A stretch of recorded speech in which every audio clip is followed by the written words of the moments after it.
أعوذ بالله من الشيطان الرجيم بسم الله الرحمن الرحيم والذين جاهدوا فينا لنهدينهم سبلنا وإن الله لمع المحسنين صدق الله العظيم.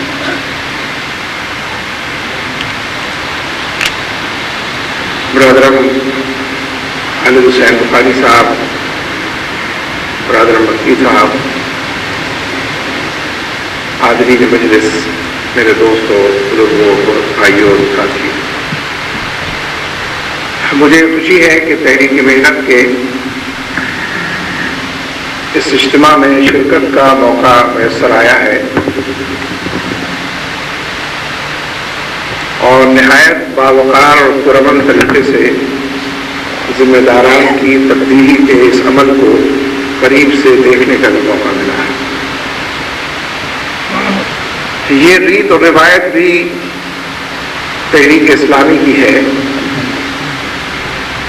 اس لیے کہ انسانی سطح پر انسانوں کے ذہن میں اپنے بارے میں جو خیالات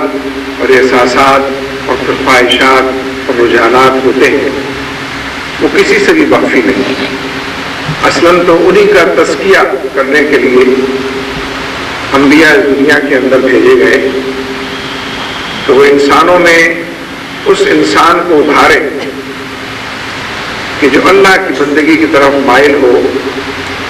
اور اس انسان کی ہمت شکنی کرے کہ جو رحمان کے بجائے شیطان کے راستے پر جانا چاہتا. فَأَلْهَمَهَا فُجُورَهَا وَتَقْوَاهَا میں بھی یہی حقیقت بیان ہوئی ہے کہ یہ دونوں قسم کے رجحانات انسانوں میں پائے جاتے ہیں، ایک کو دبانا اور دوسرے کو اٹھانا. ایک سے کلی طور پر نجات تو نہیں پائی جا سکتی،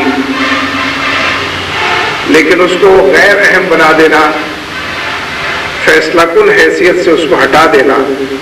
یعنی فجور کو اور ان طاقتوں کو کہ جو انسان کے اندر موجود ہے، یہ وہ مشن ہے کہ جس کے لیے انبیاء کرام اس دنیا میں تشریف لائے اور اب رہتی دنیا تک ان کے قائم مقام کی حیثیت سے امت کو یہ فرض انجام دینا ہے کہ وہ تقویٰ کی مہم کو، اللہ تبارک و تعالیٰ کی بندگی کی اس مہم کو فرد کے اندر بھی اور افراد پر مشتمل معاشرے اور چاروں طرف پھیلے ہوئے انسانوں کے اندر بھی اس کو مضبوط کرے اور فجور کی اور منکر کی اور نافرمانی کی جتنی طاقتیں، صلاحیتیں انسان کے اندر موجود ہیں ان کو مزمحل کرے، کمزور کرے. اور یہ ایک ایسی کشمکش ہے کہ جو ساری عمر اور دنیا جب تک موجود ہے اس کو جاری رہنا.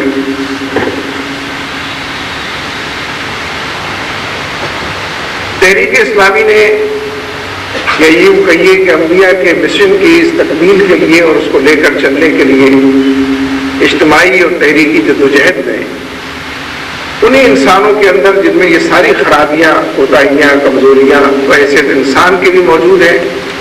اور چاروں طرف پھیلے ہوئے نظام اور معاشرے کی وجہ سے بھی وہ دوادشاہ ہو چکی ہیں. تحریک اسلامی نے اس بات کی کوشش کی ہے کہ اسی دنیا میں کوئی ایک نمونہ پیش کرنے کی کوشش کی جائے اور وہی دنیا کے جو لوگوں کی آپس کی آپدھاپی پر مشتمل ہے، باہم دست و گریبان ہونے پر مشتمل ہے، عہدوں کے لیے تحریص اور لالچ پر مشتمل ہے اور مناصب کے لیے اکھاڑ پچھاڑ اور اٹھا پٹک پر مشتمل ہے، اسی دنیا کے اندر ایک نئے کلچر کو متعارف کرایا جائے کہ جو قرآن و سنت پر مبنی ہے. ایک ایسے کلچر کو کہ جس میں نبی اکرم صلی اللہ علیہ وسلم کی تعلیمات کو سمونے، جذب و انجذاب سے گزارنے اور اس کا پیکر بننے کی بہت چھوٹی سطح پر کوشش کی جائے. یہ میں نہیں کہتا اور کوئی بھی نہیں کہہ سکتا کہ ان تمام تحریکوں اور ساری تزکیہ نفس کی کوششوں اور انگنت اور سینکڑوں تربیت گاہوں سے گزرنے کے بعد انسان ان آرائشوں سے پاک ہو جاتا ہے. وہ فرشتہ تو نہیں ہو سکتا، اس کے اندر یہ تمام چیزیں ہمیشہ موجود رہیں گی، لیکن ان خرابیوں کو فیصلہ کن نہ ہونے دینا اور اچھائیوں ہی کو فیصلے کے منصب پر بٹھانا، یہ وہ کام ہے کہ جو اجتماعی طور پر ہم کرنے کی کوشش کرتے ہیں. اور الحمدللہ پچھلے 60-70 سال میں جتنے ادارے، جتنی تنظیمیں، جتنے فورم ترتیب پائے ہیں، تشکیل پائے ہیں، جتنی برادر تنظیمیں، ذیلی تنظیمیں، شعبہ جات اس حوالے سے کام کرتے فنکشنل نظر آتے ہیں، ان سب نے اس مزاج کو یا اس کلچر کو اپنانے کی کوشش کی ہے، ظاہر ہے کہ انسانی سطح پر کی، اپنی ساری کمزوریوں کے ساتھ کی، اور اس کو بڑھوتری کی طرف مائل رکھنا اور ہمت افزائی کرنا پوری اجتماعیت کا یہ فرض قرار پاتا ہے کہ وہ فی الواقع ان کاموں کو آگے بڑھائے۔ تحریک محنت بھی انہی دائروں میں سے ایک دائرہ ہے، انہی پلیٹ فارم میں سے ایک پلیٹ فارم ہے، اسی طرح کی تنظیموں میں سے ایک تنظیم ہے کہ جو اسلامی تحریک کے حراوت دستے کی حیثیت سے اور اسلامی تحریک کو آگے بڑھانے کے لیے خود ان مراحل سے گزرنے کے لیے آمادہ اور تیار۔ لہذا یہ اس اجتماع کے اندر جس طرح ذمہ داری کے مناسب سے کسی کا ہٹنا اور کسی کا آنا نہایت خوبصورتی سے اور باوقار طریقے سے عمل میں آتا ہے، یہ محض اللہ تعالیٰ کا فضل ہے کہ وہ ہم جیسے کمزور لوگوں کو، ناتواں اور ضعیف لوگوں کو، اور دنیا کے اندر گھرے ہوئے اور حالات کا شکار اور نفس پرستی کی اس دنیا میں اس کی طرف دیکھنے والوں کو بالآخر اس جانب مائل کرتا ہے اور خواہی اور ناخواہی ہر طریقے سے اجتماعی فیصلوں کا ہم کو پابند بناتا ہے۔ اس لیے ہمیں اس موقع پر یہ دعا بھی کرنی چاہیے کہ اللہ تعالیٰ فی الواقع اپنی رضا کے لیے سارے کاموں کو ہمارا منتہا بنا دے اور اپنی ہی خاطر اس دنیا میں جینے اور مرنے کے سارے گر سکھا دے، اور ہماری قربانی اور ہمارا جینا اور مرنا اور ہماری نماز سب کچھ اپنے لیے خالص فرما دے۔ حضرات، اس وقت دنیا جن حالات سے گزر رہی ہے اور پوری امت مسلمہ کے سامنے جو بڑا چیلنج درپیش ہے، جہاں اس کا ادراک ضروری ہے، وہاں اس سے پہلے میں یہ چاہوں گا کہ اپنے بارے میں بھی اس ادراک کی تسکین کی جائے کہ ہم کون ہیں، ہم کیا ہیں،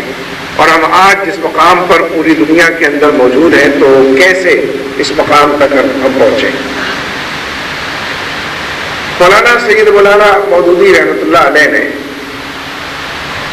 جب 1940 کے اوائل میں جماعت اسلامی تشکیل دی، اب اس کو تو تقریباً 65 سال ہونے کو آئے ہیں، لیکن ذہنی اور فکری آبیاری کا مرحلہ تو اس سے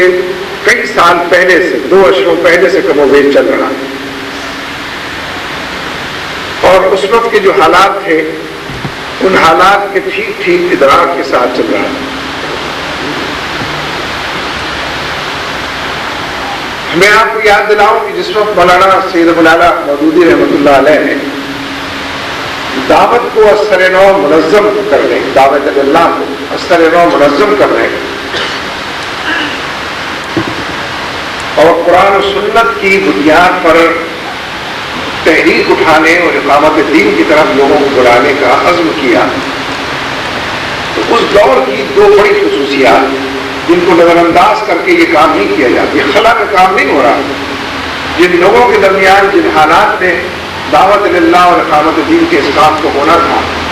اس دور کی 2 بڑی نمایاں خصوصیات تھیں۔ پہلی خصوصیت اس دور کی یہ تھی کہ یہ نظاموں کی کشمکش کا دور،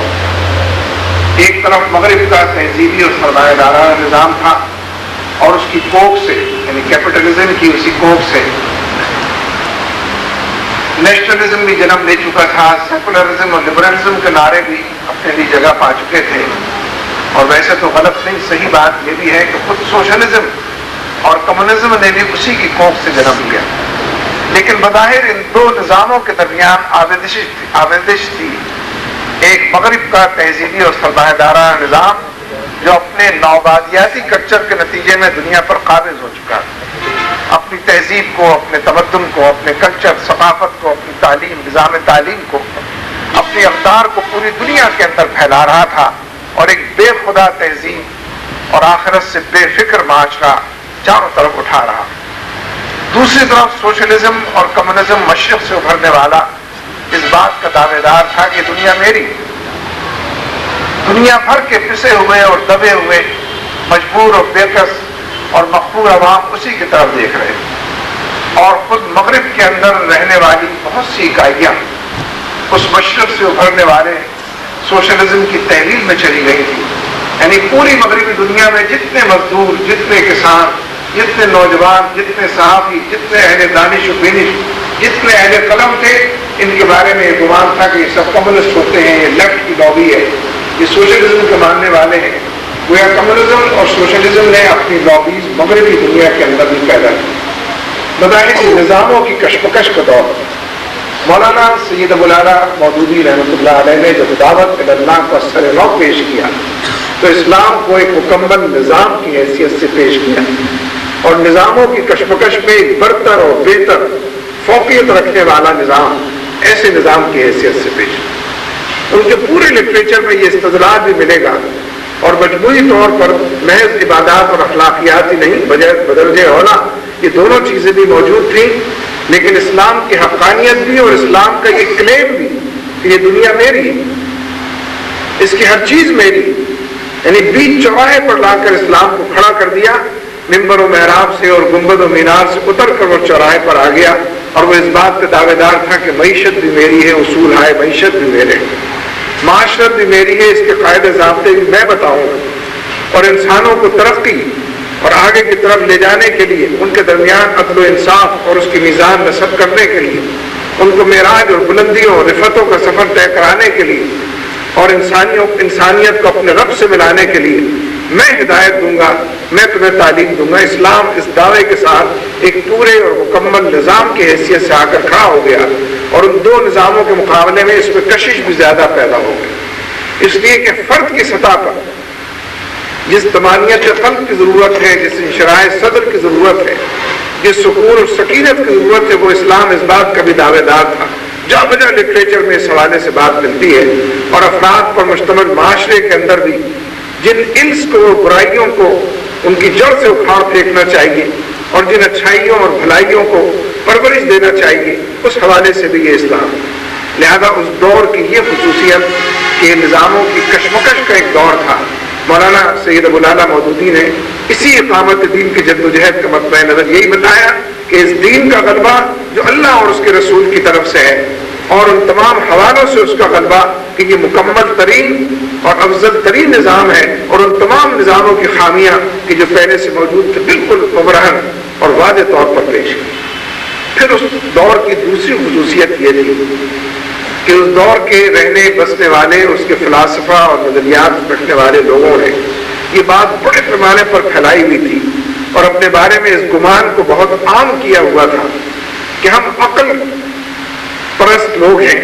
ریشنل لوگ ہیں، ہم عقل کی بنیاد پر چیزوں کو ناپتے تولتے پرکھتے ہیں، اور جو چیزیں عقل کی کسوٹی پر پوری اتریں ان کو ہم قبول کرتے ہیں، جو عقل کی کسوٹی پر پوری نہ اتریں ان کو ہم مسترد کرتے ہیں. اسی بنیاد پر وہ مذہب کو اور دین کو اور کسی وحی کو اور کسی آخرت کو مسترد کرتے تھے کہ سب چیزیں عقل کی کسوٹی پر پوری نہیں اترتی. مولانا سید ابو الاعلیٰ مودودی نے اثر نو جب دعوت کا کام شروع کیا اور اسلام کو ایک نظام کی حیثیت سے پیش کیا، تو بدرجہ اولا اس کو چیلنج کیے بغیر یا بہت کم چیلنج کر کے کہ عقل خود کتنی کمزور ہے اور عقل خود کس کسوٹی پر پرکھی جاتی ہے، انہوں نے اسلام کی تمام تعلیمات کے بارے میں اس تاثر کو دھو دیا کہ یہ عقل کی کسوٹی پر پرکھی نہیں جا سکتی. سارے سوالوں کا جواب دینا، سارے اعتراضات کو رفع کرنا، سارے پروپیگنڈے کی نفی کرنا، ساری ڈس انفارمیشن کو کونے خطرے کے اندر لے جا کر کھڑا کر دینا، یہ مولانا مودودی کا کمال ہے. اس لیے کہ اس سے پہلے مذہبی لوگ جن حوالوں سے پہچانے جاتے تھے ان کے سامنے سوال نہیں کیے جا سکتا، ان کے سامنے صرف زانو تلمذ ہی طے کیے جا سکتے، ان کی کسی بات پر اعتراض وارد نہیں کیے جا سکتا. وہ اتنے بڑے بزرگ ہوتے تھے کہ کسی کی طاقت مجال نہیں تھی کہ ان کی مجلس کے اندر اس طرح. مولانا مودودی نے اس کام کا آغاز کیا کہ پہلے وہ دعوت سمجھاتے تھے، اپنی بات اور پیغام پہنچاتے تھے، پھر اس سے بھی زیادہ وقت لوگوں کو دیتے تھے کہ پوچھو کیا تمہیں پوچھنا، کہو تمہیں کیا کہنا. اس لیے کہ ان کی رائے نہیں تھی. چاروں طرف پھیلے ہوئے معاشرے کے اندر وہ اعتراضات موجود، وہ جو سیکولر نظام تھا، وہ جو کیپٹلزم کا نظام تھا، وہ جو کمیونزم اور سوشلزم کا نظام تھا، نت نئے طریقے سے اس سے متاثر لوگ سوالات اور اعتراضات کرتے تھے. لہذا جو لوگ اس کے دعوے دار تھے کہ ہم عقل کی کسوٹی پر چیزوں کو پرکھتے ہیں،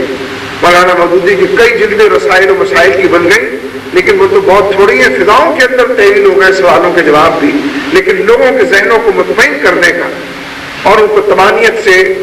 سرشار کرنے کا ایک کام ہے کہ جس کے نتیجے میں پیدا ہوا، یعنی وہ دو خصوصیات کے جو اس دور کی تھی،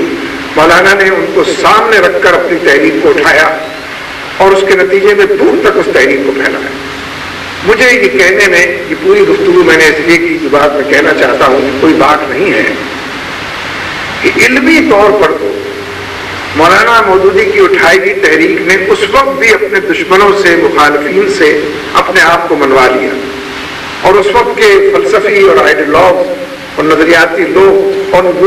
نظاموں کی پرورش کرنے والے بڑے جو تھے، وہ اس بات کو، اس لٹریچر کو دیکھ کر سمجھ گئے تھے کہ ان کے اندر ایک بالاتری، ایک فوقیت ہے جو اسلامی نظام کی تحریک میں، اقامت دین کی تحریک میں اور عقل کی کسوٹی پر بات کرنے والوں کی تحریک میں موجود ہے۔ لیکن اسے کیا کیا جائے کہ علمی طور پر جو فوقیت اور برتری ہوتی ہے وہ بہت محدود دائرے میں، اس کی اطلاع بہت تھوڑے لوگوں کو پہنچتی ہے، اس سے واقف چند لوگ ہوتے ہیں، کم لوگ ہوتے ہیں۔ ان چند لوگوں میں، یہ کم لوگوں میں، یہ تھوڑے لوگوں میں دشمن کی تو بڑی تعداد، اپنوں کی بہت کم تعداد تھی کہ جو اس بات کو جان گئے اور پہچان گئے ہوں کہ اس تحریک کے اندر ان دونوں خصوصیات کے حوالے سے جو کام کیا اس تحریک نے، اس نے عملاً علمی طور پر اپنے آپ کو، اپنے لوہے کو منوا دیا۔ بلکہ شاید یہی وجہ ہے کہ پچھلے 100 سال میں میرا خیال نہیں ہے کہ کسی دینی مذہبی شخصیت کو اتنی گالیاں پڑی ہو جتنی مولانا مودودی۔ سارے سوشلسٹ گالیاں دیتے تھے، سارے کیپٹلسٹ گالیاں دیتے تھے، چھوٹے چھوٹے چھٹبھئیے کالجوں اسکولوں کے اندر کمیونزم اور سوشلزم کے لمبردار جنہیں نہ یہ معلوم تھا نہ وہ معلوم تھا، مولانا مودودی کو گالی ضرور دیتے تھے، ان کے خلاف ہینڈبل ضرور تقسیم کرتے تھے، اس لیے کہ وہ پہچان گئے تھے کہ یہ وہ شخص ہے کہ جو ان کے نظاموں پر حملہ آور ہے اور اپنے نظام کو، یعنی قرآن و سنت کے اور شریعت کے نظام کو پیش کرنے کے اندر بڑا ایگریسو ہے، اور اس کے اندر یہ قوت اور صلاحیت ہے کہ بات کو دور تک پہنچا سکے۔ اس لیے جو الیکشن کہیں ہوتا تھا، مزدور یونین کا الیکشن ہو، مولانا مودودی مرد آباد، طلبہ یونین کے الیکشن ہو، مولانا مودودی کے خلاف پمفلیٹ بازی۔ بھائی اس کا کیا تعلق مولانا مودودی؟ لیکن ان کو پتا تھا کہ یہ شخص اپنے دور دور تک اپنے اثرات کو پھیلا رہا ہے، اور اس دعوت کو، جس کو دعوت اللہ ہم کہتے ہیں، اور اس پیغام کو جو اقامت دین کے حوالے سے ہے، اس کو عام کر رہا ہے۔ لہذا اس کی بے کنی ضروری، اس کو گالی بنا دو معاشرے کی۔ اس زمانے میں سیکولر لابی تھی کہ اخبارات اور رسائی کی دنیا بھی ان کے پاس تھی، اداریے بھی حالانکہ مولانا مودودی اتنے جانے پہچانے آدمی تو نہیں تھے، لیکن کیونکہ ان کا لٹریچر پہنچ چکا تھا، علمی طور پر اپنی فوقیت، اور علمی طور پر اصل تو قرآن و سنت کی فوقیت، قرآن و سنت کی برتری و بالاتری، جس کو اپنے قلم سے اللہ تعالیٰ نے ان کو صلاحیت دی کہ بہتر پیرائے میں انہوں نے بیان کیا۔ لہذا یہ پچھلے 100 سال جتنی گالیاں، ڈس انفارمیشن، نیگیٹو پروپیگنڈا، مغرب کی دنیا کی بھی بڑی بڑی جامعات میں اگر ان موضوعات پر ریسرچ ہوئی ہے اور مولانا مودودی کے حوالے سے کام کیے ہیں لوگوں نے، تو اس کا سبب یہی تھا کہ دشمن نے علمی طور پر مرعوب ہونے کے بعد ان راہوں کو اپنایا تھا اور اس بات کو سمجھ لیا تھا کہ یہ بہت بڑی تحریک۔ لیکن میں پھر اس بات کو دہراؤں کہ علمی سطح پر فوقیت بہت تھوڑے لوگوں میں اپنے آپ کو منواتی اور پہچان پیدا کرتی، لہذا وجہ طور پر اس بات کی ضرورت تھی کہ عمل کے دائرے میں بھی کوئی فوقیت کے جو عوام الناس تک پہنچے وہ بھی لوگوں کے سامنے آئے۔ میں علمی فوقیت کی صرف ایک مثال بھی دینا چاہتا ہوں۔ 1940 کے دہائی میں مولانا مودودی کی قلم سے ایک کتابچہ نکلا ہے، اسلام اور ضبط ولادت، بعد میں وہ کتاب بن گیا۔ ذرا تصور میں لائیے، 65 سال پہلے کی بات ہے، 65 سال۔ اس وقت مالتھس کی تھیوری پوری دنیا کے اندر اپنے آپ کو منوا رہی تھی، جس میں مالتھس نے یہ بات کہی تھی کہ دنیا کی آبادی تیزی سے بڑھ رہی، جیومیٹریکل پروپورشن سے بڑھ رہی، جبکہ جو غذائی وسائل ہیں وہ محدود ہیں، جو زمین ہے وہ محدود ہے، جو غلہ اگلتی ہے، اجناس پیدا کرتی ہے، سبزیاں ترکاریاں دیتی، محدود زمین سے جتنا غلہ اگلا جا رہا ہے اتنا ہی غلہ ہوگا۔ انسانوں کی آبادی بڑھتی جا رہی ہے، لہذا ضبط ولادت، آبادی کو کم کرو، گھٹاؤ، ورنہ بھوکے مر جاؤ۔ یہ بہت بڑی تھیوری تھی، پوری دنیا پر اس کا اثر تھا۔ مولانا مودودی نے 60 سال پہلے اس پر قلم اٹھایا، میں تفصیل میں نہیں جا رہا، اس کی ایک آدھ بات عرض کرتا ہوں۔ پہلی بات تو انہوں نے اس میں یہ کہی کہ ہم ایمان اور عقیدے کی بات کو سب سے پہلے کرتے ہیں۔ ہم آپ کو دنیا بھر کو یہ بتانا چاہتے ہیں کہ ہمارا جو خالق ہے وہی ہمارا رازق بھی ہے۔ اگر یہ دو الگ الگ ہستیاں اور دو الگ الگ خدا ہوتے تو خالق نے کتنے لوگوں کو پیدا کر دیا، بیچارے رازق کو پتہ ہی نہ ہوتا۔ وہ کم گندم پیدا کرتا، یہ زیادہ انسان پیدا کر دیتا تو بھوکے مر جاتے سارے لوگ۔ لہذا ہمارا جو خالق ہے وہی ہمارا رازق بھی، اور وہ اس قدر عادل مہربان ہے کہ یہ ممکن نہیں ہے کہ زیادہ انسان وہ پیدا کر دیں اور کم کھانے کی اشیاء پیدا کریں اور سارے لوگ بھوکے مر جائیں۔ وہ خالق اور رازق ایک ہی ذات کے اندر مرتکز ہیں، اور وہ مہربان اور عادل رب ہے۔ اس لیے پہلی دلیل تو یہ ایمان اور عقیدے کے حوالے سے۔ دوسری بات جو مالتھس کی اصل تھیوری ہے اس کو انہوں نے چیلنج کی، اور وہ بات جو اس وقت پتہ نہیں ذہن میں کیسے آ سکتی تھی، جو ان کے ذہن میں آئی اور لکھی گئی۔ انہوں نے کہا کہ کس کو پتا ہے کہ جو 1 ایکڑ زمین آج 1 من غلہ اگل رہی ہے، کل کچھ ایسی ایجادات ہو جائیں، کوئی مشینیں آ جائیں، کوئی نئے بیج آ جائیں، کوئی نئی کھادیں آ جائیں کہ وہی 1 ایکڑ زمین جو ہے 15 من غلہ اگلنا شروع کر دے، 50 من غلہ اگلنا شروع کر دے، نئی کھانے کی چیزیں دستیاب ہو جائیں، صرف گیہوں اور صرف گندم اور چاول پر لوگ انحصار نہ کریں، تنوع اس کے اندر پیدا ہو جائے، بڑھوتری اس کے اندر۔ لوگوں نے بڑا مذاق اڑایا کہ مولوی صاحب کو پتہ کچھ نہیں ہے، ایسی قلم دے کر بیٹھ جاتے ہیں۔ وقت نے یہی بات ثابت کر دکھائی کہ وہ 1 ایکڑ زمین جو 1 من غلہ دیتی تھی وہ 10 من دینے لگی ہے، 20 من دینے لگی ہے، نئے بیج ہو گئے، نئی کھادیں ہو گئی ہیں، نئے ٹریکٹرز ہو گئے، نئی مشینیں ہو گئی ہیں، نئی ایجادات ہو گئی ہیں، اور کھانے پینے کی بھی اتنی اشیاء نئی ایجاد ہو گئی ہیں کہ بہت سارے لوگ تو گندم اور چاول سے بچتے ہیں، پرہیز کرتے ہیں، پیٹ کسی اور چیز سے بھرتے ہیں۔ یہ بھی میں نے دیکھ کر ایک چاول پیش کیا ہے، اور میں بات وہی کہہ رہا ہوں کہ علمی طور پر اس تحریک نے اپنے مخالفین کو مرعوب کر دیا تھا، کارنر کر دیا تھا، ان کے دلائل کو رد کر کے مسترد کر دیا تھا، اور انہیں بالکل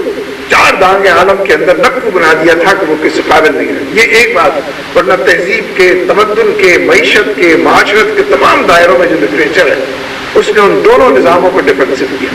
میں آپ کو یاد دلاؤں، بہت چھوٹا سا پمفلیٹ ہے جس کا نام ہے جماعت اسلامی کی دعوت، یہ مولانا کی تقریر ہے، اور اس کے اندر 2-2 ڈھائی صفحے کے اندر نیشنلزم کے بارے میں، کیپٹلزم کے بارے میں، کمیونزم کے بارے میں اتنی مربوط اور جامع تحریریں ہیں کہ آدمی وہ 2-2.5-3 صفحے ان موضوعات پر پڑھ لے تو اس کو بنیادی بات سمجھ میں آ جاتی ہے کہ یہ اسم کیا ہے اور یہ نظام کیا بیچتے ہیں اور ان کی حیثیت کیا ہے اور کس قدر ٹکے کے یہ نظام ہے کہ جو اسلام کے سامنے آ کر کھڑے ہو جاتے ہیں۔ لہذا علمی فوقیت کے باوجود یہ ضرورت تھی کہ عملی طور پر بھی ایک برتری اسلام کی، حقانیت، استقامت دین کی تحریک کی ہو۔ یہ مرحلہ طے ہوا ہے اور اس کا آغاز ہوا ہے افغانستان کے جہاد سے۔ افغانستان کے جہاد میں وہ سب کچھ ہوا کہ جس کا تصور شاید عام طور پر نہیں کیا جا سکتا۔ پوری دنیا سے کھچ کر افغانستان کے اندر مسلمان پہنچے، جو 5 اسٹار لائف گزارتے تھے ان کی بھی ایک بڑی تعداد کیوز کے اندر اور ماؤنٹینز کے اندر، پہاڑوں اور غاروں کے اندر رہنے کے لیے اور شہید ہونے کے لیے وہاں پر پہنچے۔ افغانستان کے جہاد میں جو کچھ ہوا، ایک بہت بڑی سپر پاور، اس وقت اصل سپر پاور روس تھی، امریکہ کا نمبر تو دوسرا آتا تھا، روس پہلا نمبر تھا۔ جس طرح سپر پاور وہاں پر تحلیل ہوئی ہے، ختم ہوئی ہے، اور جس بڑے پیمانے پر اس جنگی مشین کو شکست سے اور ہزیمت سے دوچار ہونا پڑا ہے، اور جتنے بڑے پیمانے پر پوری دنیا سے مسلمان وہاں پر پہنچے اور جن جذبوں کا اور کردار کا انہوں نے مظاہرہ کیا ہے، مجھے کہنے دیجئے کہ اس منظر کو سب سے زیادہ قریب سے امریکہ نے دیکھا، اس کے پینٹاگون نے دیکھا، اس کے صحافیوں نے، تجزیہ نگاروں نے دیکھا، اس کے دانشوروں نے، اہل قلم نے دیکھا، اس کے پالیسی ساز اداروں نے دوربین لگا کر دیکھا کہ یہ افغانستان کا منظر نامہ ہے کیا۔ اور اس منظر کو قریب سے دیکھنے کے بعد آج تک امریکہ کے اوپر ایک لرزہ طاری، ایک خوف کی، ایک دہشت کی کیفیت ہے کہ جو اس پر جو ہونا چاہیے، جو کچھ جہاد کا پورا کلچر اس نے دیکھا ہے، اس سے اس کو یہ بات سمجھ میں آئی ہے کہ اگر روس اور اس کا کمیونزم ہواؤں کے اندر تحریر ہو چکا ہے، فضاؤں میں گم ہو گیا ہے، الٹے پیروں اس کو لوٹنا پڑا ہے، اس کی تاریخ جغرافیہ بدل چکا ہے، زمین نے اس کے سوشلزم، اس کے نعروں، اس کے فلسفوں کو جذب کر لیا ہے، آسمان اس کو اچک کر لے گیا ہے، اور وہ جو 70 سال سے بیچتے تھے دوائے دل وہ اپنی دکان بڑھا چکے ہیں، تو اسے یہ بات معلوم ہے کہ جذبہ جہاد اور شوق شہادت کی وجہ سے سارا کام، لہٰذا خود اس پر لرزہ اتاری کہ اگر روس تحلیل ہو سکتا ہے تو میں بھی تحلیل ہو سکتا ہوں، اگر کمیونزم دفن ہو سکتا ہے اور بے یار و مددگار ہو سکتا ہے اور بے نام و نشان نیل و برام ہو سکتا ہے، تو کیپٹلزم اور مغرب کی پوری تہذیب کا بھی یہی اثر ہو سکتا ہے۔ یہ ہیبت اس کے اوپر تھا۔ میں یہاں ایک واقعہ آپ کو سناؤں، اس جہاد سے کچھ پہلے کی بات ہے، یہ کافی پہلے کی بات ہے۔ میں ایک مرتبہ لاہور عشرے میں مولانا سید برادہ مودودی کے دفتر میں داخل ہوا، ان کے کمرے میں، تو ایک صاحب وہاں پہلے سے بیٹھے ہوئے اور قدر بلند آہنگی سے مولانا سے کہہ رہے تھے کہ مولانا یہ جو آپ کا لٹریچر ہے اس کو پڑھ کر لوگوں میں جذبہ جہاد اور شوق شہادت نہیں پیدا ہو، اور مولانا اس کے جواب میں ان سے یہ کہہ رہے تھے کہ قبلہ جب وہ مرحلہ آئے گا تو یہی لٹریچر لوگوں میں جہاد کا جذبہ پیدا کرے گا اور شہادت کا شوق پیدا کرے گا۔ جب دعوت کا اور تنظیم کا اور تربیت کا مرحلہ ہے اس وقت یہ لٹریچر اسی کے لیے شافی و کافی ہے، لیکن جب بھی وہ مرحلہ آئے گا تو وہ کام بھی یہی لٹریچر کرے گا۔ اور میں آپ کو بتاؤں کہ جس وقت روس کی جنگی مشین افغانستان پر قابض ہو گئی تو جتنے مجاہدین کے نام آپ جانتے ہیں، گلبدین حکمت یار اور عبدالرسول سیاف اور ربانی وغیرہ وغیرہ، یہ سب لوگ ہفتوں اعتکاف کے اندر چلے گئے اس بات پر غور کرنے کے لیے کہ اب روس کا کیا کیا جائے، یہ تو افغانستان میں داخل ہو گیا۔ ہفتوں اور مہینوں غور و فکر کے نتیجے میں جب وہ اعتکاف سے باہر نکلے ہیں تو وَأَعِدُّوا لَهُم مَّا اسْتَطَعْتُم مِّن قُوَّةٍ کی تفسیر لے کر نکلے ہیں، اور یہ اعلان کرتے نکلے ہیں کہ اس کا مطلب یہ نہیں ہے کہ جب روسی ٹینکوں کے مقابلے میں ہمارے پاس ٹینک ہوں گے تو ہم میدان میں نکلیں گے، یا روس کی اینٹی ایئر کرافٹ کے مقابلے میں ہمارے پاس بھی اینٹی ایئر کرافٹ ہوں گے تو ہم حالات کا مقابلہ کریں گے، بلکہ وَأَعِدُّوا لَهُم مَّا اسْتَطَعْتُم مِّن قُوَّةٍ کی تفسیر یہ ہے کہ ہلکے اور بوجھل ہر حال میں جب دشمن نے تم کو آ لیا ہے تو ایمان کی چنگاری اگر تمہارے دل میں موجود ہے اور اللہ اور اس کے رسول کے اوپر ایک جیتا جاگتا ایمان اور آخرت کی جواب دہی کا احساس اور اس کی رضا اور جنتوں کا خیال موجود ہے تو ہر حال میں تمہیں نکلنا ہے۔ اور پھر وہ نکلے اور 2.5 سال تک ڈرے کے بنے ہوئے ہتھیاروں سے انہوں نے جہاد کو کیا کہ جس جہاد نے بلا کر اپنے آپ کو بنوایا۔ بہت سے لوگ یہ بات کہتے ہیں، یعنی پہلی بات تو ایک دیکھیے اسی لٹریچر کو پڑھنے والے جب جہاد کا اور قتال کا مرحلہ آیا تو اسی لٹریچر سے نے جن لوگوں کا ذہن بنایا تھا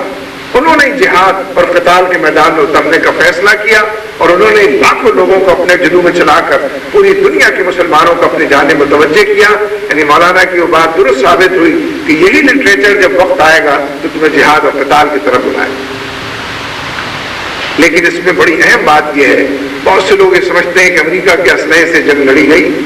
میں اخبارات کی فائل بھی اگر آپ اٹھا لیں تو اس غلط فہمی کو رفع کیا جا سکتا ہے۔ یہ فیصلہ افغانوں نے کیا ہے کہ ہمیں روس کا مقابلہ کرنا چاہیے، امریکہ کے بس میں نہیں تھا کہ روس کا مقابلہ کریں،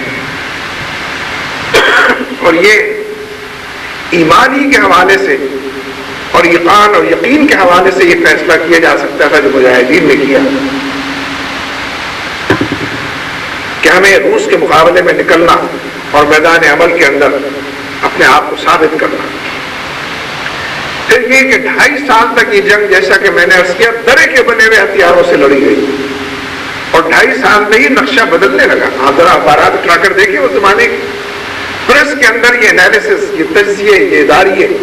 یہ خبریں، یہ بیانات چھپنے لگے کہ روس کی پسپائی ہو رہی، روس کی قدم پیچھے ہٹ رہے ہیں، روس ایک شکست خوردگی کا شکار ہو رہا، لہذا نفع بخش کاروبار کے شیئر تو ویسے ہی مارکیٹ بہت بلند ہو جاتے ہیں۔ یہ جو کاروبار تھا جہاد کا، اس کی کامیابی کو دیکھ کر پھر امریکہ بھی دوڑ کر آیا ہے، سعودی عرب بھی آیا، دنیا بھر کے ممالک آئے ہیں کہ اپنا حصہ اس میں ادا کریں، لیکن افغان ہی یہ جنگ لڑتے رہے ہیں، افغانوں نے اس میں کامیابیت حاصل کی ہے اور مجاہدین ہی کو اس کا کریڈٹ جاتا ہے۔ یہ بات میں نے شروع کی تھی اس لیے کہ عمل کی دنیا میں اسلامی تحریک نے اپنے آپ کو بنوایا اور علمی طور پر اپنی برتری اور فوقیت ثابت کرنے کے بعد ضرورت تھی کہ یہ تحریک بتاتی کہ ہمارے پاس وہ تمام چیزیں موجود ہیں جس کے نتیجے میں ہم وقت کی سب سے بڑی جنگی مشین کو بھی شکست دے سکتے ہیں اور جذبہ جہاد اور شوق شہادت کے نتیجے میں سائنس اور ٹیکنالوجی اور اس کی ایجادات کو بھی ہواؤں کے اندر گم کر سکتے ہیں۔ ایک واقعہ میں یہاں آپ کو سناؤں، ہو سکتا ہے کہ مجھے یہ بات یاد ہے 89 کی یہ بات، 89 کے آخر کی شاید بات ہو۔ ہمارے ایک دوست ہیں، ہمارے ساتھ جمعیت میں رہے ہیں، اب تو کچھ 35 سال سے امریکہ میں ہیں۔ امریکہ میں نماز روزہ حج زکات تو کرتے ہیں، لیکن باقی تو پورا آدمی معاشرے کا حصہ بن جاتا ہے۔ ہمارے ہم عمر ہیں کم و بیش۔ 1989 کی بات ہے، میں اس وقت کراچی میں جماعت اسلامی کا امیر تھا، دفتر میں بیٹھا ہوا تھا، تو میں نے دیکھا کہ وہ بریف کیس لیے ہوئے دفتر میں داخل ہوئے، یعنی اچانک ایئرپورٹ سے اترے اور دفتر پہنچے۔ میں نے حیران ہو کر پوچھا کہ تم کیسے آ گئے بھائی؟ کوئی اطلاع بھی نہیں دی، میں تمہیں ایئرپورٹ سے لے لیتا۔ لیکن وہ کچھ خاموشی کے ساتھ ہوں ہاں ہاں کر کے میرا جواب دیتے رہے۔ پھر میں نے پوچھا کس لیے آئے ہو تم بھیا؟ اچھا وہ پشتو اسپیکنگ ہمارے دوست ساتھی مجھ سے کہنے لگے کہ منور بھائی میں شہید ہونے کے لیے آیا۔ میں نے بہت سوچ سمجھ کر تمام چیزوں کو جان کر یہ فیصلہ کر لیا ہے کہ مجھے شہید ہونا چاہیے، اور میں نے اپنے سارے بینک اکاؤنٹس بھی کلوز کر دیے، بیوی بچوں کو جمع کر کے امریکہ میں سب چیزیں سمجھا دی ہیں، بتا دی ہیں، پیسے جتنے ہو سکتے تھے ان کو دے دیے، ان کو بتا دیا ہے کہ میں تو شہید ہونے کے لیے جا رہا ہوں، اب تو مجھے افغانستان کے جہاد میں بھیج دو، میں شہید ہونا چاہتا ہوں۔ 2-4 منٹ تو میں نے ان کا ذرا مذاق بنایا کہ تمہارے جیسے لوگوں کا کیا تعلق ہے شہادت سے، جہاد سے، لیکن مجھے لگا کہ یہ تو بالکل سنجیدہ ہے۔ ان کی بات میں نے سنی، کچھ دیر ہم ساتھ رہے، پھر میں نے ان کو افغانستان بھیج دیا۔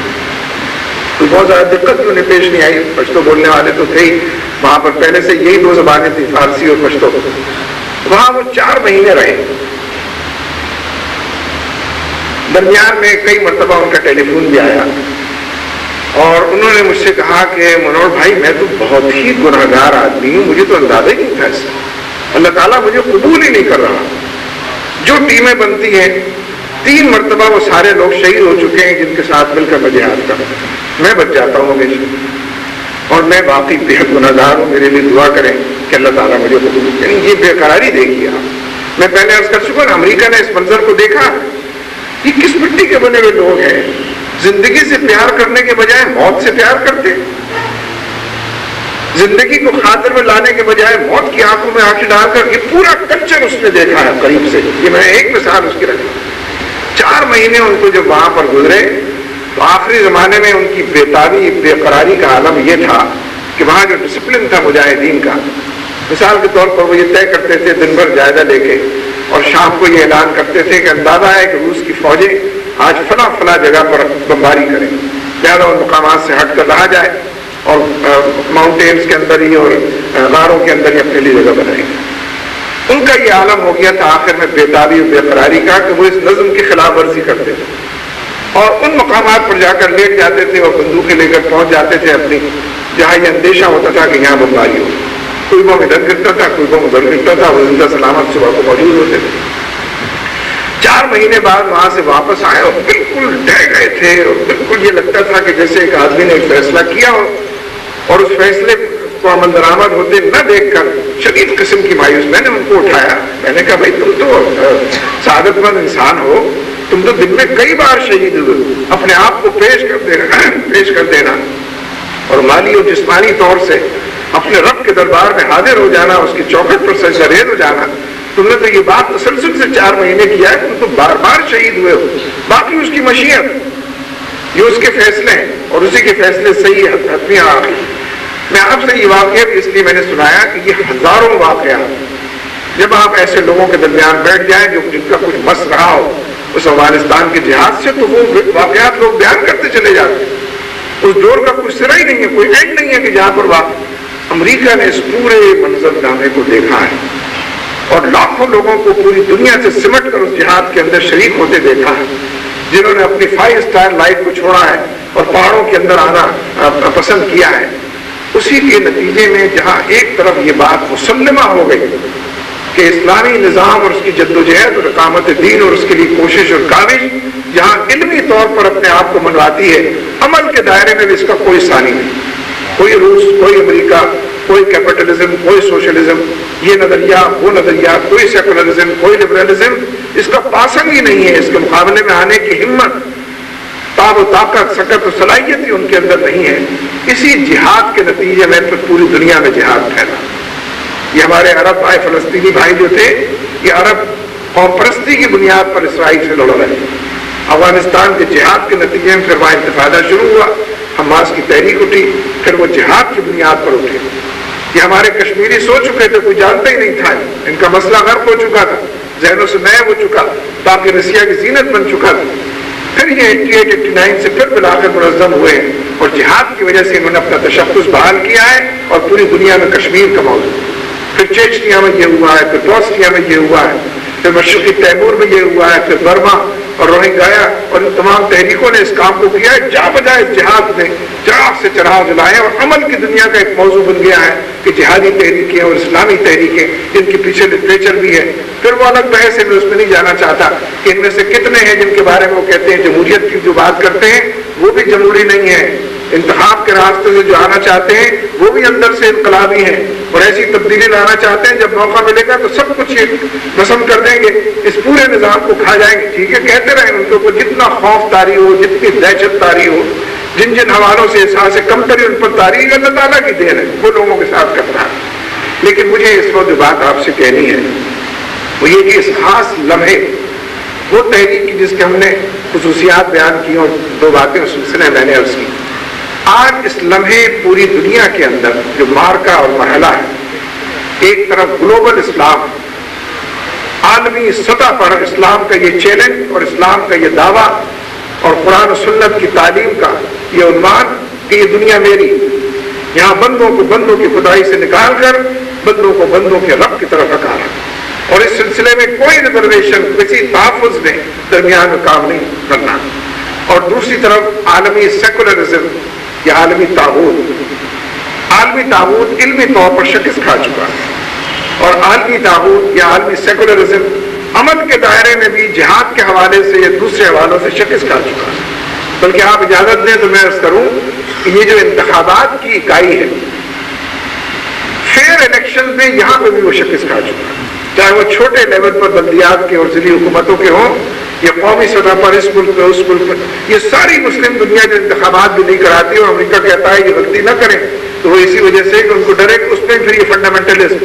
اور جن کو وہ دہشت گرد کہتا ہے، ان کو جہادی کہتا ہے، جن کو وہ طالبان کہتا ہے، جن کو وہ القاعدہ کہتا ہے، جو چاہے نام دے، ہم کسی کو نہ اون کرتے ہیں نہ ڈسون کرتے ہیں، اس کو یہ ڈر ہے کہ اگر فیئر الیکشن یہاں اور وہاں ہو گئے تو ساری دنیا انہیں کی ہو جائے۔ یہ ان کے بچھائے ہوئے جال پر بھی، ان کی بنائی وکٹ کے اوپر بھی کامیاب ہونے کی صلاحیت رکھتے ہیں۔ لیکن اس وقت جو مارکا ہے وہ گلوبل اسلام اور گلوبل سیکولرزم کے درمیان، عالمی اسلام اور عالمی طاغوت اور سیکولرزم کے درمیان ہے، اور یہ صف بندی دور تک پہنچی ہوئی۔ یعنی آپ دیکھیے کہ یہودی کانگریس نے خوشی کا اظہار کیا ہے کہ اچھا ہوا MMA ہار گئی بلدیاتی انتخاب۔ آپ کا کیا تعلق MMA سے؟ یہ بلدیاتی انتخاب، یہ بلدیاتی انتخابات ملک کے اندر ہوئے ہیں تو ہمارے جنرل صاحب نے اور وزیر اعظم صاحب نے دونوں نے بیانات دیے کہ انتہا پسند جو ہے وہ الیکشن ہار گئے ہیں۔ ارے اس کا کیا تعلق انتہا پسند ہو؟ لیکن آپ دیکھیے ایجنڈا ایک ہی ہے۔ گلی محلے کی بھی جو سیاست ہے، نالی موری کی بھی جو سیاست ہے، بہت چھوٹے دائرے کی بھی جو سیاست ہے، یہ بھی وہی گلوبل اسلام اور گلوبل سیکولرزم اس میں خط تنظیم کھینچ رہا ہے۔ اور تمام دائروں کے اندر بش کا بھی بیان آ جاتا ہے، بلیئر کا بھی آتا ہے، ان کے جو ایجنٹ یہاں پر بیٹھے ہوئے ہیں وہ بھی یہی بات کہتے ہیں، اور جوئش کانگریس بھی کہتی ہے۔ اس سے اس بات کو سمجھ لیجیے کہ کوئی بات ان میں سے غیر اہم نہیں۔ جب آپ ایک بالکل چھوٹے سے گلی محلے کی سیاست کے اندر آپ سے کہتے ہیں کہ آپ یہ کام کریں، تو یہ کام بھی تقویت پہنچاتا ہے آپ کے بڑے کام، اور یہ کام کرنا بھی اس کو مزمحل کرتا ہے اس بڑے کام کو کہ جال بھی سنا۔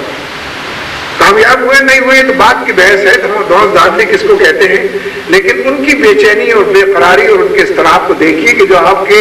بلدیاتی انتخاب کی کامیابی اور ناکامی پر وچی وچی ہوتے ہیں، اور اظہار رائے کی جو ان کو آزادی اپنے طور پر انہوں نے حاصل کی ہوئی ہے اس سے استفادہ کرتے ہیں۔ اس لیے جو گلوبل اسلام کا گلوبل سیکولرزم کا معاملہ ہے، حقیقت یہ ہے اس کو سمجھنے کی ضرورت، اس کی تفصیلات میں جانے کی ضرورت۔ اور ہر روز کی جو سیاست، پالیٹکس بھی جس کو آپ کہتے ہیں، اور ہر روز یہ جو آج سردار قیوم صاحب نے بیان دیا ہے، کوئی جہاد نہیں ہو رہا ہے کشمیر میں، دہشت گردی ہے جو کشمیر کے اندر ہوتا ہے۔ کم از کم نوائے وقت سے تو میں یہ اپیل ضرور کروں گا کہ اب سردار صاحب کی اب تو سرپرستی بند کر دیں۔ اور ٹھیک ہے ان کے خلاف اداریے بھی لکھتے ہیں، لیکن وہ ان کے نزدیک بڑی اہم اکائی سردار عبدالقیوم تھے۔ یہ جو ہارٹ ٹو ہارٹ بات کرنے کے لیے دشمنوں کے پاس جاتے ہیں، یہ ہارٹ ٹو ہارٹ بات کرنے کے لیے دوستوں کے پاس کیوں نہیں آتے؟ یہ شہداء کے گھرانوں میں کیوں نہیں جاتے مقبوضہ کشمیر میں؟ یہ حریت کونسل کے علی گیلانی سے کیوں نہیں ملتے اگر ہارٹ ٹو ہارٹ بات کرنی؟ یہ علی گیلانی کے دشمنوں سے ہارٹ ٹو ہارٹ بات کرتے ہیں، نام ان کا سردار عبدالقیوم۔ یہ علی گیلانی اور ان کے ہمنواؤں کے قاتلوں سے یہ بات کرتے ہیں، نام جن کا سردار عبدالقیوم ہے۔ یہ ایک ہی ایجنڈا، یہ جن لوگوں نے اپنے سائٹ تبدیل کیے ہیں، اپنے رخ متعین کر لیے، جو دشمن کے صف میں جا کر کھڑے ہوئے ہیں، ان کو دشمن کی حیثیت سے جانا اور پہچانا جائے۔ اگر یہ کام آپ نہیں کریں گے تو ممکن نہیں ہے کہ گلوبل سیکولرزم اور گلوبل اسلام کی اس جنگ کے اندر ہم دوست اور دشمن میں تمیز کر سکیں۔ یہ ہماری صفوں میں آ کر ہماری پیٹھ میں چھرا گھومنے والے لوگ، نام ان کے سردار عبدالقیوم کیا کہتے ہیں، مجاہد اول اور فلاں فلاں۔ تو اس لیے یہ جو ڈیمارکیشن ہے اور یہ جو پوری دنیا کے اندر یہ بات نظر آتی ہے، واضح ہوتی چلی جا رہی ہے۔ اس سلسلے میں دو تین باتیں میں آپ کی خدمت میں عرض کرنا چاہتا ہوں۔ آپ کسی تحریک محنت کو بھی کوئی چھوٹی موٹی تنظیم نہ سمجھیں۔ آپ اس میں جم کر اگر کام کرتے ہیں، اس کے کارکن کی حیثیت سے اپنے آپ کو منواتے ہیں، شب و روز اس کے اندر اپنی پتماری سے اور پرپریزی سے یہاں پر کچھ بونے اور کاٹنے کی کوشش کرتے ہیں، تو مجموعی طور پر اس گلوبل اسلام کو، اسلامی تحریکوں کو اور ان جہادی تحریکوں کو اپنے دائرے کے اندر مضبوط کریں۔ چھوٹے سے چھوٹے مورچے پر یہ جنگ جاری، چھوٹے چھوٹے محاذ کے اوپر یہ پکار جو ہے۔ اور میں یہاں ضمناً یہ بات بھی عرض کرتا چلوں، بہت سے لوگوں کا ذہن اس طرف نہیں جاتا کہ دیکھیے آپ پوری دنیا کے اندر نہتے، آپ نے کوئی فوجی وردی نہیں پہنی ہوئی ہے، کوئی ستارے چاند اپنے نہیں لگائے ہوئے ہیں، کوئی فوجی تربیت آپ نے نہیں لی، اور فوجوں کا مقابلہ آپ کر رہے ہیں، سوفسٹیکیٹڈ ویپنز کا مقابلہ آپ کر رہے ہیں، دنیا بھر کے سائنس اور ٹیکنالوجی کی ایجادات کا مقابلہ آپ کر رہے ہیں، عراق کے اندر کر رہے ہیں، افغانستان میں کر رہے ہیں، فلسطین میں کر رہے ہیں، کشمیر میں کر رہے ہیں، بھارت کی 7 لاکھ فوج، اسرائیل کی ساری فوج، امریکہ اور اس کے اتحادیوں کی فوجیں، روس کی چیچنیا کے اندر فوجیں، فوجوں کا مقابلہ نہتے لوگ کر رہے ہیں۔ کیسے کر سکتے ہیں؟ جب تک کہ اللہ تبارک و تعالیٰ کی نصرت اور اس کی تائید شامل ہے۔ 4 سال گزر گئے امریکہ کو افغانستان میں، کہتا ہے کہ طالبان پھر منظم ہو گئے، تو لعنت ہے تمہارے اوپر، تمہارے ڈیزی کٹرز کے اوپر، تمہارے نیپام بموں کے اوپر، تم کس مرض کی دوا ہو گئے؟ تو طالبان پھر منظم ہو گئے۔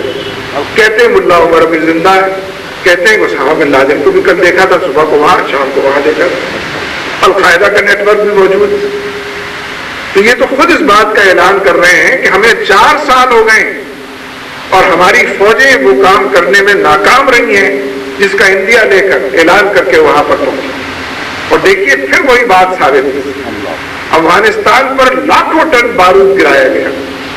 اتنے بارود کے نتیجے میں تو افغانستان کی پوری آبادی کو 10 مرتبہ مر جانا چاہیے، وہ تو 1 مرتبہ بھی نہیں مرے۔ یعنی موت کا فیصلہ بارود نہیں کیا کرتا، کلاشنکوف نہیں کیا کرتا، گولی سے لوگ نہیں مرتے، موت سے مرتے ہیں۔ جب موت آتی ہے تو بغیر گولی کے مر جاتے ہیں۔ چاروں طرف ڈاکٹر کھڑے ہوتے ہیں، نفس کے اوپر ہاتھ رکھا ہوتا ہے، آکسیجن لگی ہوتی ہے، فالتفت الساق بالساق الی ربک یومئذ المساق، جب بلاوا آ جاتا ہے تو جانے والا جا کر رہتا ہے، بغیر گولی کے چلا جاتا ہے۔ ورنہ چاروں طرف گولیوں کی بوچھار ہے، اور 4 سال سے، اور چاروں طرف بوٹوں کی دھمک ہے، اور چاروں طرف بارود کی نئی قسمیں کہ جو گرائی جا رہی ہیں، لیکن کہتے ہیں اور طالبان پھر سے منظم ہو رہے ہیں۔ یہی حال عراق کا ہے، یہی افغانستان کا ہے۔ یہ جو ہمارے پاکستان کے حکمران ہیں، بزدل و بے غیرت حکمران، جو کل یہ کہا کرتے تھے کہ ہم جہاد اور دہشت گردی میں فرق کرتے ہیں، جو کچھ کشمیر میں ہو رہا ہے وہ جہاد دہشت گردی نہیں ہے، لیکن جب بھارت نے دباؤ ڈالا تو کہتے ہیں کہ ہاں در اندازی ہے۔ جب امریکہ سے ڈکٹیشن لی تو کہا کہ ہاں ہم نہیں مانتے۔ تو کچھ لوگوں کا خیال تھا کہ یہ سپلائی لائن شاید بند ہو جائے گی تو جہاد بھی ختم ہو جائے گا، سپلائی لائن تو کہیں اور سے ہے، وہ تو اللہ اور اس کے رسول کا والا ہے اس کے اندر. اور اللہ کے شیروں کو آتی نہیں روبائی کے نزدیک یہ قافلہ تو آگے بڑھ رہا. 7 لاکھ بھارتی فوج اتنے چھوٹے سے خطے میں. انگریزی پریس کے اندر مغربی دنیا میں یہ جملہ بہت چھپا ہے ایک زمانے میں کہ the most densely militarized area، دنیا کے اتنے چھوٹے سے خطے میں اتنی فوج کہیں نہیں ہے جتنی وادی کے اندر بھارت کی 7 لاکھ فوج. تو 7 لاکھ فوج نے کیا بگاڑ لیا کشمیر میں؟ علی گیلانی کے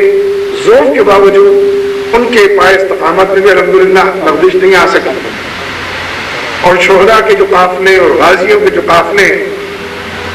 دنیا کو پتہ ہی نہیں ہے کہ سپلائی لائن کبھی بھی پاکستان نہیں. سپلائی لائن ایمان سے ہوتی، اللہ اور اس کے رسول کے ساتھ تعلق سے ہوتی، سنتوں کے اتباع اور شریعت کی پیروی سے ہوتی، آخرت کی جواب دہی کے احساس اور اللہ کی رضا کے راستے پر چلنے سے ہوتی، اور جنتوں کو حصول اور اس حوالے سے یہ تما اور لعنت جو ہے یہ سپلائی لائن ہے کہ جو لوگوں کے قدموں میں جماؤ پیدا کرتی ہے اور استقامت کا علو رسمی کا طے کر ان کو بناتی. لہذا اس اعتبار سے پوری دنیا کے اندر یہ کلچر بھی بالکل عام. اور حقیقت یہ ہے کہ جو عالمی طاغوت ہے مسلسل پسپائی کی طرف پائے. کل لندن میں بھی اور امریکہ میں بھی لاکھوں لوگوں نے مظاہرے کیے. دنیا دار لوگ ہیں، پتہ تو انہیں کچھ ہے نہیں نا. مظاہرے وہ یہ کہہ رہے ہیں کہ فوج کو بلایا جائے عراق سے تاکہ جو سیلاب آ رہے ہیں، جو طوفان اٹھے ہوئے ہیں، وہ طوفان زدگان کی اور سیلاب زدگان کی مدد کرے. فوج وہاں کیوں بھیجا ہوا ہے؟ اس فوج کو یہاں ہونا چاہیے. ان کی اپنی ضروریات اور ترجیحات. ایک دباؤ ہے کہ جو عالمی طاغوت کے اوپر پڑ رہا ہے اس کا کام بھی غلط ہے، اس کی تدبیر بھی غلط ہے، اس کا نتیجہ بھی غلط ہے. وہ جو کچھ کر رہے ہیں وہ بالکل بے نتیجہ ہر جگہ پر ہو رہا ہے. اور نہتے لوگ اور کمزور اور ناتواں لوگ اور ضعیف اور قوت سے عاری لوگ محض اللہ کے بھروسے پر. اور یہ تو جملہ ہم ذرا غلط کہتے ہیں نا، محض اللہ. اللہ ہی کا بھروسہ تو اصل چیز ہے، اس کے علاوہ کیا ہے انسان کے پاس؟ جب اس کا بھروسہ ہوتا ہے تو وہ سب کچھ ہوتا ہے، اس کے اندر ہر چیز شامل ہو جاتی ہے اور ہر حوالے سے اس کی اہمیت جو اجاگر ہوتی ہے. اس لیے میرے دوستوں، پہلی بات تو اس سلسلے کی یہی ہے کہ یہ جو کشمکش ہے اس کشمکش کا مطالعہ کیا جائے. روزانہ جو تبدیلیاں آتی ہیں ان سے واقف ہوا جائے. اخبارات بھی اس میں مدد کرتے ہیں، رسائل بھی، الیکٹرانک میڈیا بھی، دنیا بھر میں مختلف چیزیں چھپ رہی ہیں، آ رہی ہیں، جا رہی ہیں. آپ کی اپنی قیادت بھی مختلف سطحوں پر اس کا اہتمام کرتی ہے کہ آپ تک چیزیں پہنچیں. چھپی ہوئی چیزیں بھی پہنچتی ہیں، ترجمان اور قرآن کے ذریعے بھی پہنچتی ہیں، پالیسی اسٹیٹمنٹس کے ذریعے بھی پہنچتی ہیں. اس سے واقف یعنی مطالعہ جو ہے یہ بہت ضروری چیز ہے. اور پھر آیات قرآنی کا اور اللہ تبارک و تعالیٰ کی نشانیوں کا. اب تو رمضان مبارک بھی آنے والا ہے، یعنی اللہ کے ساتھ بھی اپنے تعلق کو زیادہ جوڑنے، مضبوط اور گہرا بنانے اور بالکل اس حاضر و ناظر ذات کے ساتھ اس کے دامن سے وابستہ ہونے کے لیے جتنا انسان اللہ کے جو میں کہتا ہوں اور پھر آپ سے کہہ رہا ہوں کہ جہاد کلچر کو فروغ دیا جائے اس گلوبل سیکولرزم اور اسلام کی لڑائی. اور جہاد کلچر کا تو مطلب ہی یہ ہے کہ نبی اکرم صلی اللہ علیہ وسلم جس جدوجہد اور کشمکش کو ہمارے درمیان چھوڑ گئے ہیں اس جدوجہد کا خوگر بنا، یعنی سر سے کفن جان ہتھیلی پر لے کر پیروں کو غبار آلود کر دیں اور یہ بندہ دو عالم سے خفا تیرے لیے ہے، اس کا مزداد بننے کے لیے نکلا جائے. اسی میں برکت ہے، اسی میں رحمت